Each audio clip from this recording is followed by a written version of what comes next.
Hello all. इस lecture में हम लोग डिस्कस करेंगे problems on the basis of extension of Cauchy's integral formula for multiply connected regions.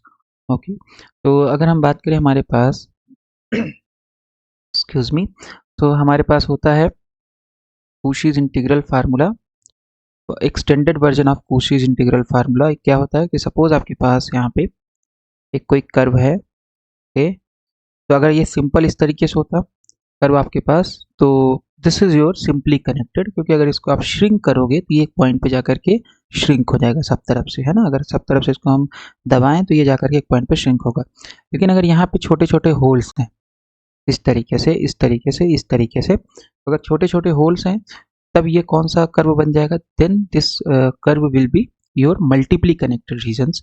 और मल्टीपली कनेक्टेड रीजन्स के लिए हमारे पास जो Cauchy's इंटीग्रल फार्मूला होता है वो क्या होता है। सबसे पहले ये हो गया C, और मान लो ये C1 हो गया, मान लो ये C2 कर्व हो गया, ये C3 कर्व हो गया, ये C4 हो गया and so on. Okay, so this is your C4 curve, right. तो इसके लिए जो फार्मूला है कि अगर आपको इंटीग्रेशन इस बड़े वाले कर्व के ऊपर निकालना है C F Z D Z, so it will be equal to integration over C1 F Z D Z, contour C1 जो ये छोटा सा होल है इसके ऊपर, फिर C2 F Z D Z, फिर आपके पास आ जाएगा f Z D z C3 and so on and so on. तो हमारे पास ये आ गया extended version of Cauchy's integral formula for multiply connected regions. Okay, और अगर हम एक ये कर्व पकड़े तो हमारे पास एफ जेड जो है वो एनालिटिक है, एफ जेड एनालिटिक है यहाँ पे भी, इस कर्व पे भी, सब जगह पे। ओके, पूरे इनसाइड द कर्व भी एनालिटिक है और सी के ऊपर भी एनालिटिक है। लेकिन अगर हम एफ जेड लिखें तो एफ जेड है analytic over C and inside C. Okay, inside C. Let's take C1, मतलब एक इसमें से निकाल लेते हैं। तो अगर इसको जूम करके देखेंगे, सो दिस इज योर C1, और मान लेते हैं कि ये Z is equal to A1 पे एनालिटिक नहीं है। क्या एनालिटिक नहीं होगा, अभी देखेंगे। So let's take this point is your Z is equal to A1। So FZ जो है एनालिटिक है C1 के ऊपर एंड इनसाइड C1 आल्सो, सब जगह पे इस पूरे कर्व पे एनालिटिक है।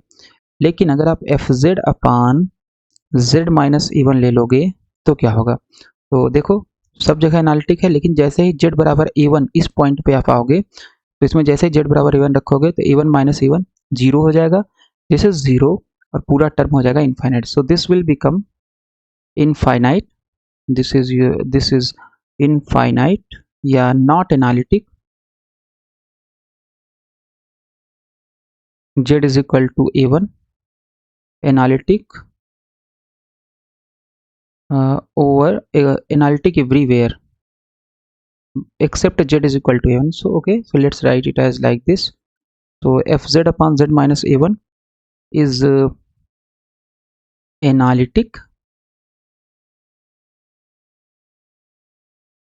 everywhere except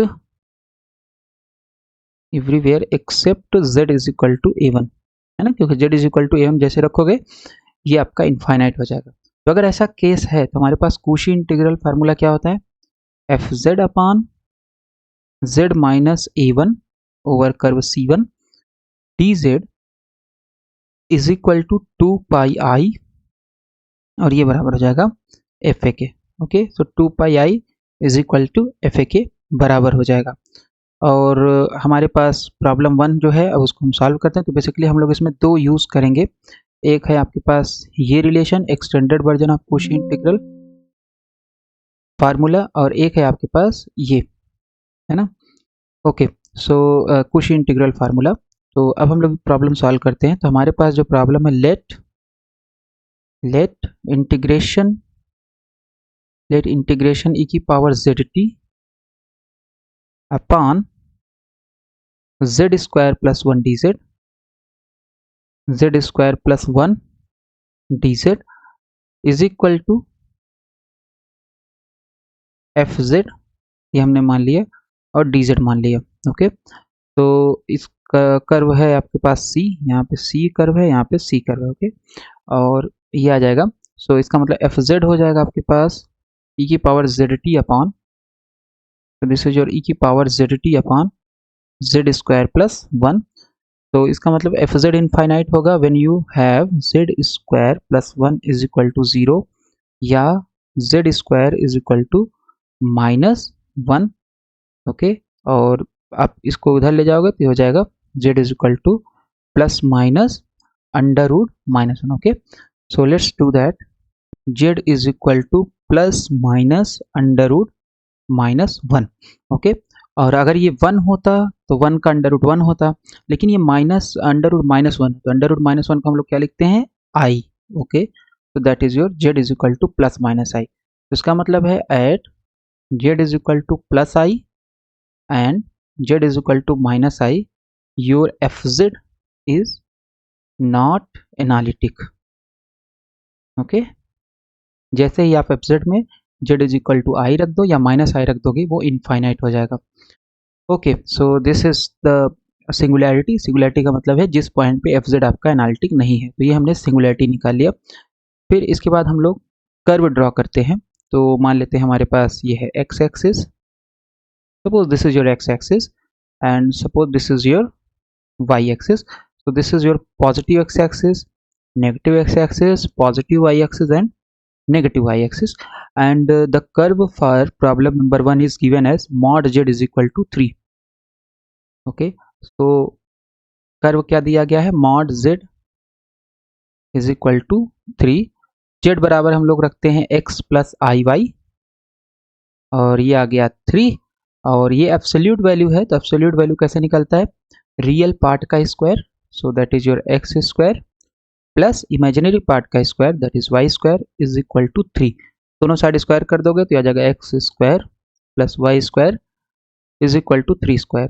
compare this equation with x minus h का whole square plus y minus k का whole square, y minus k का whole square is equal to A square, जहाँ पे ये इक्वेशन क्या होगा, ये एक सर्कल का इक्वेशन है जिसका सेंटर एच कामा के है और रेडियस ए है। तो अगर इससे कंपेयर करें अपना जो प्रॉब्लम है, तो वहाँ पे आ जाएगा centre is equal to h comma k, and centre H comma के कितना आ जाएगा अपने पास, सेंटर एच कामा के आ जाएगा, यहाँ पे एक्स स्क्वायर है दैट मीन्स एच जीरो हो गया, वाई स्क्वायर है तो इसको लिख सकते हैं वाई माइनस जीरो का होल स्क्वायर, इसके लिख सकते हैं एक्स माइनस जीरो का whole square, that means your centre is zero zero. And what is radius, radius will be, radius is A, and in this case radius is your, यहाँ पे 3 का square, यहाँ पे ए का स्क्वायर, तो compare कर देंगे रेडियस आ जाएगा 3। ओके, सो इसका मतलब हमारे पास जो कर्व है अगर इसको हम ड्रॉ करें, तो सबसे पहले सेंटर हो गया 0 0, फिर यहाँ से आप सेंटर से सर्कल 3 यूनिट है रेडियस इसका, तो 1 2 3, then you have to cut 1 2 3 1 2 and 3, फिर इधर भी जाएगा 1 2 और 3, ये हो गया। अब इसी पॉइंट को अगर हम मिला दें यहाँ से तो हमारा बन जाएगा curve. Okay, so this is your circle, okay this is your circle, not very good looking but this is your circle, right. Okay, so यहाँ से यहाँ तक डिस्टेंस इसकी कितनी है, 3 है, इधर से जाओगे 3 है क्योंकि रेडियस इसका 3 है, और इधर जाओगे रेडियस 3, इधर जाओगे रेडियस 3। ओके, तो ये हमने कर्व जो हमारा दिया उसको हमने ड्रॉ कर लिया। फिर इसके बाद हमारे पास क्या है, z is equal to plus I point, मतलब सिंगुलर पॉइंट, या जिस पॉइंट पे एफ जेड जो है वो इनफाइनाइट हो जा रहा है, तो z is equal to plus i. So z is equal to plus i कहाँ पे आएगा, इसको देख लेते हैं।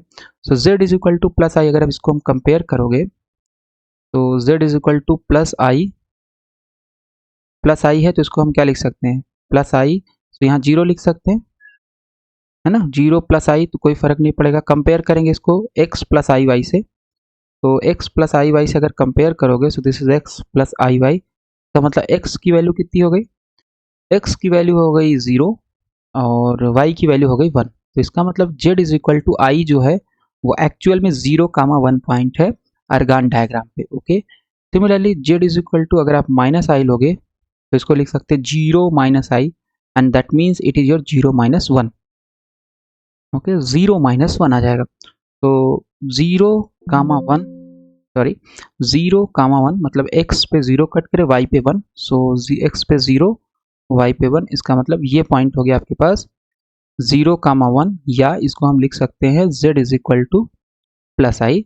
सिमिलरली ये पॉइंट जो हो जाएगा 0 कामा माइनस 1 मतलब x पे 0 कट करे y पे माइनस 1, तो x पे 0 कट करेगा मतलब y एक्सिस और माइनस 1 पे आ जाएगा negative y axis, and this is your 0 comma minus 1, या इसको हम लिख सकते हैं z बराबर माइनस आई पॉइंट। तो हमारे पास दो पॉइंट है यहाँ पे। ये हमारे पास ओरिजिनल कर्व है, जो कर्व हमें दिया है, इस कर्व के ऊपर इंटीग्रेशन निकालना है। तो हो क्या जाएगा, यहाँ पे अब ये दो पॉइंट पे सिंगुलर है, यानी दो पॉइंट पे एफ जेड जो है वो एनालिटिक नहीं है। तो हम क्या मान सकते हैं कि let's take a small circle here, okay, let's surround this singular point with a small circle, this, okay, and let's call this circle is your C1 और इस वाले सर्कल को हम मान ले रहे हैं C2। तो अब हमने जो extended version of Cauchy integral formula लिखा था उसकी सहायता से अगर हमें इस कर्व के अबाउट निकालना है, suppose this is your C curve, C F Z D Z will be, C F Z D Z will be what, C F Z D Z will be C1 F Z D Z, है ना, और plus C2 F Z D Z. Okay, तो अब ये एक single curve बन जाएगा और ये एक सिंगल कर्व बन गया। So what was your f Z D Z, so f Z D Z आपके पास है, एफ जेड डी जेड कितना है आपके पास, ई की power, okay, so let's see what was your f Z, या ई की power z t upon z square plus 1, सो ई की power z t upon, and this is your Z square plus 1 d z, और ये हो गया आपके पास C1 और ये हो गया C2 एफ जेड की जगह क्या आ जाएगा, ई की power z t upon z square plus 1 और ये आ गया D Z. Okay, so what will be the factor of z square plus 1, so z square plus 1 का जो फैक्टर हो जाएगा इसको हम कैसे लिख सकते हैं, जेड स्क्वायर प्लस 1, या इसको हम लिख सकते हैं Z square minus i square, है ना, क्योंकि आई स्क्वायर की वैल्यू -1, तो माइनस यहाँ पे है और -1 ये, तो माइनस माइनस प्लस आ जाएगा and that will become +1। Okay, so z square minus i square, अब यहाँ पे हम लगा देंगे a square minus b square का फार्मूला, तो a minus b and a plus b आ जाएगा। That means the factor of z square plus 1 is nothing but z minus i and z plus i. तो let's substitute that value, so ये हो जाएगा ई की power z t upon z minus i z plus i d z और C2 e power z t upon z minus i and z plus i, इतने के बराबर आ जाएगा। ओके, तो ये हमारे पास आ जाएगा, तो this is your C F Z D Z, and let's call this equation as equation number 1। ये हम इक्वेशन नंबर 1 इसको मान लेते हैं, और अब हम इंडिविजुअली सॉल्व करेंगे या थोड़ा सा हम और आगे भी कर सकते हैं। इसको हम मान लेते हैं, suppose this is your C1 और ये आपके पास हो गया, let's call this as F1 function of Z upon, अब C1 जो है, C1 आपका किस पॉइंट पे जा करके सिंगुलर होगा, किस पॉइंट पे ये इनफाइनाइट हो जाएगा बेसिकली, तो Z बराबर I पे। ओके, तो हम ऐसा कर सकते हैं, इसको मान ले सकते हैं Z माइनस आई। ओके, सो F1 Z और अपॉन Z माइनस आई, ये हो गया DZ, और ये C2 पे जा करके कहाँ पे नॉन सिंगुलर होगा, Z बराबर माइनस आई पे। दैट मीन्स हम लोग इसको लिख सकते हैं F2Z अपॉन Z प्लस आई, ऐसे लिख सकते हैं F2Z, जहाँ पे इस केस में F1Z क्या हो जाएगा, so your F1Z will be e की power ZT upon Z plus i, है ना, कंपेयर कर देंगे दोनों को, और यहाँ पे F2Z कितना हो जाएगा, ई की power Z2 upon Z minus I. Okay, so let's write it as where, okay, so where आपके पास यहाँ पे है F1Z, you have F1Z as e की power ZT upon z plus आई, यहाँ पे रख दोगे तो फिर से यही मिल जाएगा। और f2z आपके पास है e की power zt upon z minus i. तो f1z जो है वो सभी जगह पे अब क्या है, आपका एनालिटिक होगा। क्यों? क्योंकि f1z जो है वो इस कर्व c1 के ऊपर और c1 के इनसाइड इंटीग्रेट हो रहा है। अपान z माइनस आई भी है, बट अगर हम f1z को देखें तो f1z में e की पावर zt z प्लस आई, और c1 जो कर्व है ये केवल इसके अंदर है z is equal to I. तो z is equal to I रखोगे तो ये हो जाएगा e की power z is equal to I, so this is e की पावर आई टी, और यहाँ आ जाएगा 2i। ओके, इसका मतलब f1z जो है एनालिटिक है over c1 and inside c1, over c1 and inside c1। और f2z जो है ये एनालिटिक है, ये सेकंड इंटीग्रेशन में है, तो c2 हमें देखना पड़ेगा। तो f2z क्या है, इसके अंदर एक जो पॉइंट है सिंगुलर पॉइंट वो है z is equal to minus i. तो अगर माइनस आई रखोगे f2z पे तो ये हो जाएगा e की पावर माइनस आई टी और माइनस 2i। इसका मतलब f2z जो है वो आपका एनालिटिक है ओवर c2, इनफाइनाइट नहीं हो रहा है ना, z is equal to minus i पे। f2z is analytic, so we can write okay, so let's use different color। f2z analytic over c2 and its inside। Okay, मतलब c2 के ऊपर और उसके अंदर भी एनालिटिक होगा। f1z जो है वो एनालिटिक है over c1 and it's inside. Okay, तो अब हमारे पास कूशी इंटीग्रल फार्मूला जो होता है वो क्या बोलता है कि अगर आपके पास कोई फंक्शन इस तरीके से है fz dz अपान z माइनस ए, जहाँ पे fz जो है वो एनालिटिक हो सभी जगह पे, लेकिन z बराबर a पे ये एनालिटिक नहीं रह पाएगा, ये इनफाइनाइट हो जाएगा, तो उस केस में हम लोग यूज कर सकते हैं formula 2 pi I F A हो जाएगा आपके पास। ओके, तो that means we can write this C F Z D Z as C F Z D Z is equal to, this is nothing but f1z। तो f1z की value आपको रखना पड़ेगा, so that will be just, let's write it as 2 pi I f1 at the value of I। Okay, f1 at the value of I है ना, क्योंकि c1 के अंदर जो पॉइंट है जहाँ पे ये पूरा आपका इनफाइनाइट हो जाएगा पूरा, वो है z is equal to I. सो इतना हो गया। फिर आपके पास आ जाएगा 2 पाई आई, और ये हो जाएगा आपके पास, ये कहाँ पे पूरा फंक्शन इनफाइनाइट होगा, z is equal to minus i पे। c2 को अगर इंटीग्रेट करोगे c2 के ऊपर तो z is equal to minus i पे पूरा फंक्शन इनफाइनाइट होगा, but f2 is your finite function, तो हो जाएगा f2 z is equal to minus i. ठीक है, बस वी आर डन ऑलमोस्ट। तो हमारे पास आ गया 2 पाई आई, और f1 कितना है आपके पास, e की power zt upon z plus I. so we have to put here z is equal to i, and ये हो जाएगा 2 पाई आई, और यहाँ पे आपके पास कितना है, e की power zt upon z minus i, f2z की वैल्यू, और इसमें रखना पड़ेगा आपको z is equal to minus i, e की power zt upon z minus i, right. Okay, so 2 pi i अब बाहर निकाल लो, और जब बाहर निकालोगे तो यहाँ पे क्या बचेगा, यहाँ पे हो जाएगा e की z बराबर आई, इसमें भी रखो इसमें भी रखो, तो हो जाएगा e की power I t upon i plus i, फिर 2 पाई आई यहाँ से बाहर चला गया, यहाँ पे रखोगे तो हो जाएगा e की power minus i t upon minus I. Okay, और this is your, so this will be e की पावर आई टी अपान 2i, और यहाँ पे आ जाएगा प्लस e की power minus i t upon minus 2i।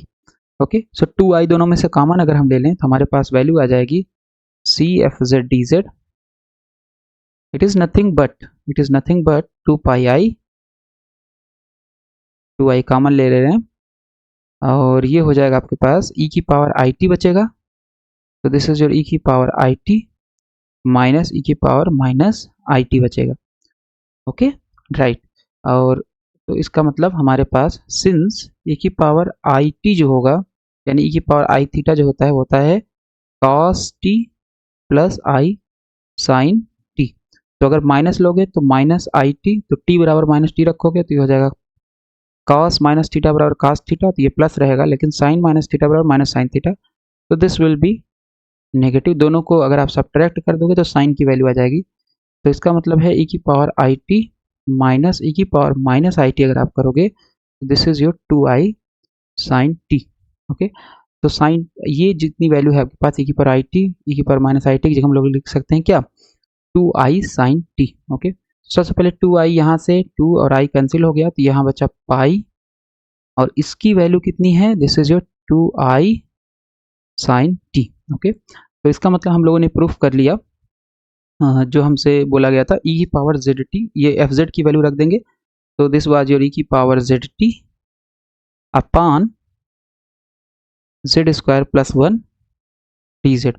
Okay, या इसको हम लोग लिख सकते हैं e की power z t upon z square plus 1 d Z is equal to 2 pi i sine t. Okay, तो फाइनली हमने प्रूफ कर लिया है रिजल्ट जो हमें प्रूफ करना था। Okay okay, so let's try the second problem. Second problem हमारे पास क्या है, सेकेंड प्रॉब्लम हमारे पास है, we have second problem, evaluate the complex integral tan z dz over c mod z is equal to 2। Okay, तो इसको हम लोग करते हैं। तो सबसे पहले हमारे पास इसको मान लेंगे हम, तो सेकेंड पार्ट का solution, so late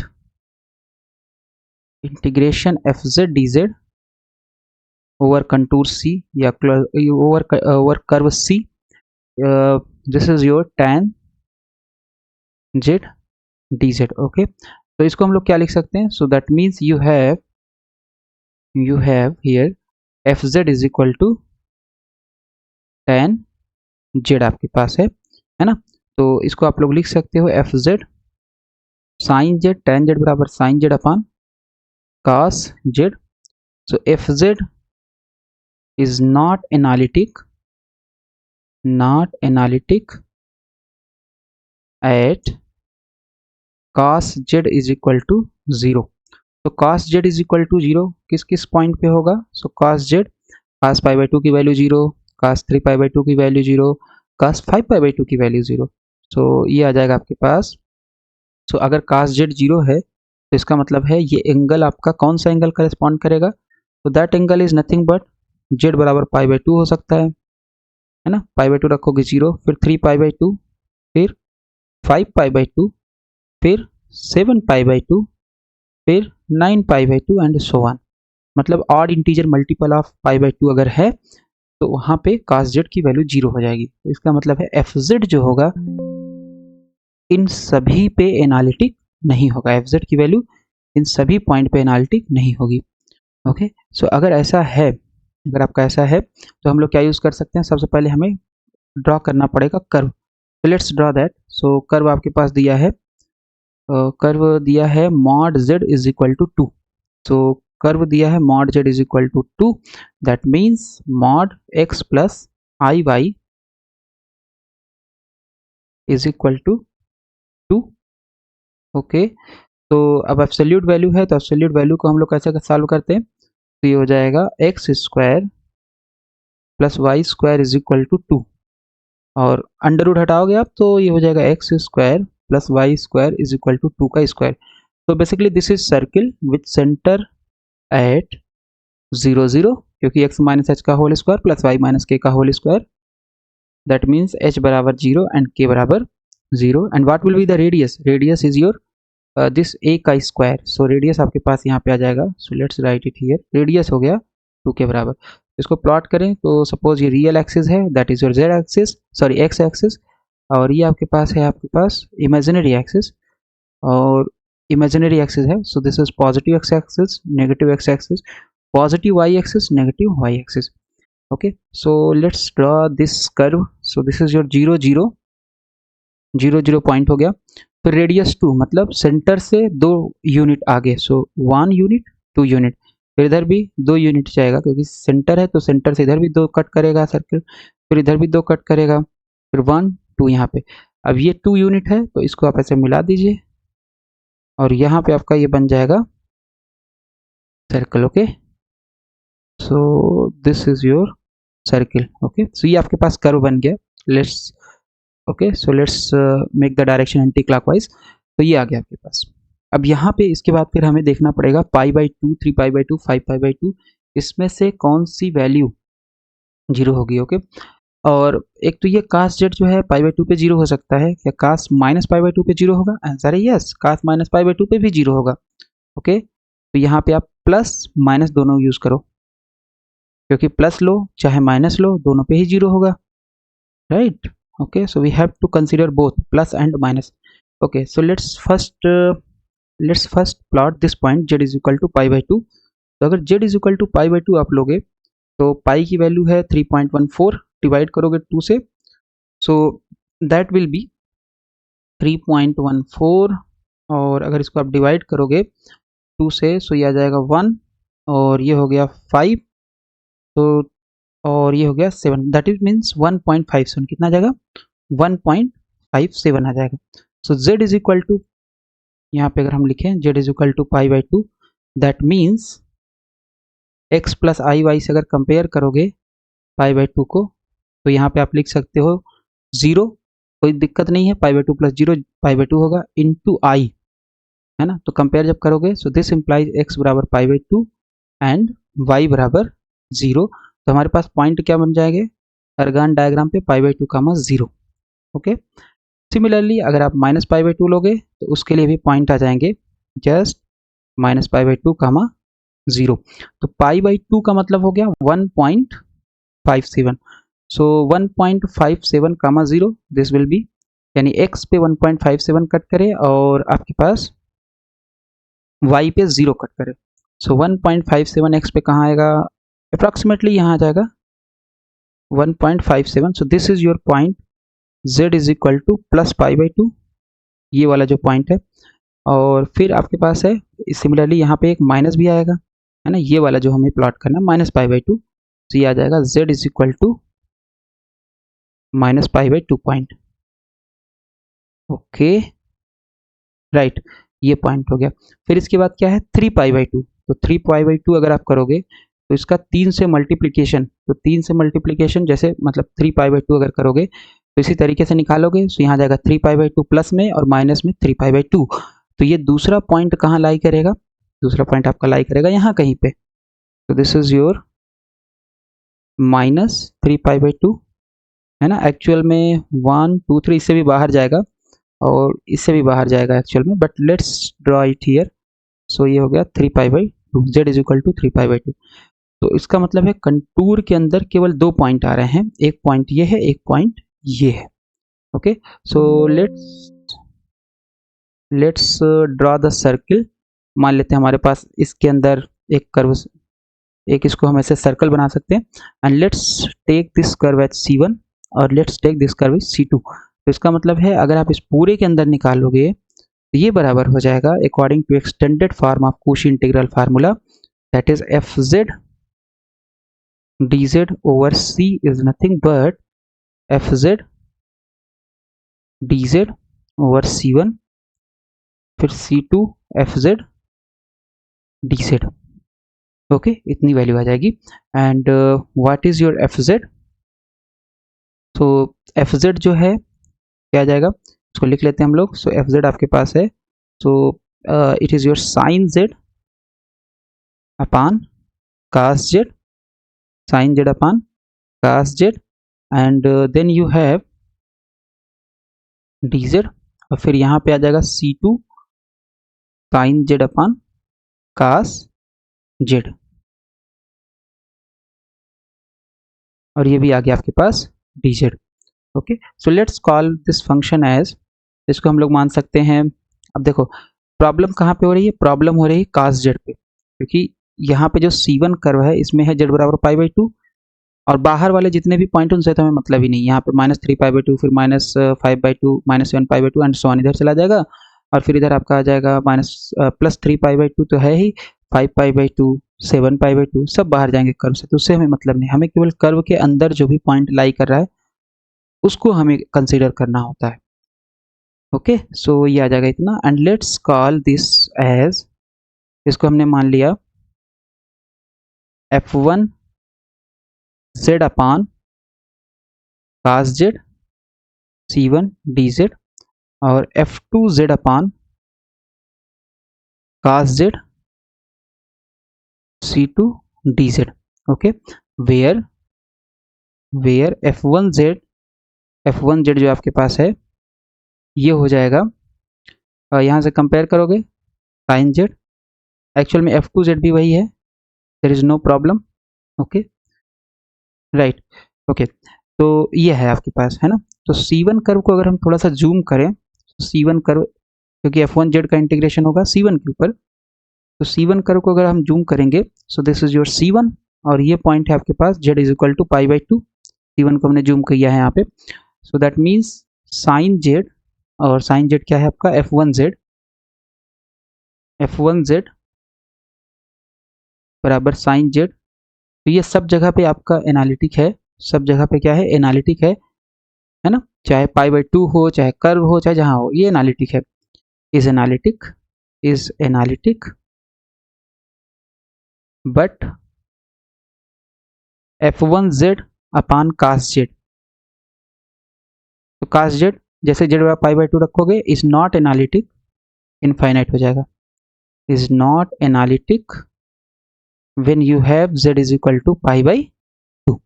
okay, so अब हमारे पास सिंपल वही आ गया कूशी इंटीग्रल फार्मूला कि अगर आपके पास फंक्शन है, सपोज ये f(z) है अपान z माइनस a है dz है, तो इसकी वैल्यू क्या आ जाती है 2πi f(z) के बराबर, सॉरी f(a) के बराबर, कूशी इंटीग्रल फार्मूला से, है ना. क्योंकि f(z) आपका एनालिटिक होना चाहिए और नीचे जो भी हो वो एनालिटिक ना हो at z is equal to a पे. तो ये डायरेक्ट फार्मूला है. तो इस फार्मूले को अगर हम लोग यहाँ पे यूज़ करें तो यहाँ पे आ जाएगा CFZ, this is your CFZ dz is equal to 2πi f1a, that means f1 है नॉट fi, तो दिस इज f1 π/2. ओके, फिर प्लस 2πi, इसका भी सिमिलरली हम लोग देखें तो f2z sin z आपका एनालिटिक है, चाहे z बराबर माइनस π/2 हो, है ना. क्योंकि C2 के अंदर क्या है, C2 के अंदर है माइनस π/2, ये है माइनस π/2 C2 के इनसाइड. तो इसका मतलब है कि आपके पास यहाँ पे f2z माइनस π/2 पे एनालिटिक है कि नहीं है. आंसर है यस, एनालिटिक है, क्योंकि साइन माइनस π/2 की value -1. Okay, so we can write it as f2 minus π/2. तो ऊपर न्यूमरेटर एनालिटिक होना चाहिए और ये नॉन एनालिटिक होना चाहिए z is equal to a पे. ओके, तो ये हमने ये निकाल लिया और 2πi आप बाहर निकाल सकते हो, तो यहाँ जाएगा f1 π/2, दैट मीन्स साइन π/2. फिर यहाँ पे आ जाएगा आपके पास प्लस f2, तो व्हाट इज योर f2 आपके पास हो जाएगा साइन माइनस π/2. ठीक है, और फिर आ जाएगा 2πi साइन π/2 की value 1 minus sine minus theta बराबर माइनस साइन थीटा, और फिर साइन माइनस π/2 बराबर माइनस साइन π/2, वैल्यू हो जाएगी 1 एंड दैट इज 0. इसका मतलब है कि आपके पास ये जो कर्व है c tan z dz integration of over the curve c tan z का ये आ जाएगा 0. तो इस तरीके से हम लोग प्रॉब्लम को ट्राई कर सकते हैं. Okay, using Cauchy integral formula and extended version of Cauchy integral formula. तो अब यहाँ पे हम प्रॉब्लम दे देते हैं. So suppose you have been given a problem और उसको आप लोग सॉल्व करिए. सो प्रॉब्लम हमारे पास है evaluate the following integral, evaluate the following integral using Cauchy integral formula. Cauchy integral formula. Okay, और इंटीग्रेशन जो है आपके पास वो है 4 minus 3z upon z minus 1 z minus 2 dz where c is the circle, where c is the circle mod z is equal to 3/2. Let's take 3/2. Okay, ये है आपके पास mod Z equal to 3/2, ये आपके पास सर्कल है। तो basically इसका आपको निकालना पड़ेगा कि रेडियस क्या होगा और सेंटर क्या होगा, कर्व निकाल लेना। फिर ये आपको सॉल्व करना पड़ेगा और देखना पड़ेगा कि क्या इस कर्व के अंदर कौन कौन सी सिंगुलरिटी आ रही है। फिर आप लोग एक्सटेंडेड वर्जन यूज़ करिए, फिर उसके बाद कूशी इंटीग्रल फार्मूला यूज़ करिए। और इसका आंसर जो है, आंसर आ रहा है, आंसर लेट्स राइट आंसर। इसका जो आंसर है, तो answer is nothing but it is just 2 pi i. तो इसका आंसर आ रहा है प्रॉब्लम का 2 pi i. You can try it, this is very important problem to understand Cauchy integral formula and extended form of Cauchy integral formula.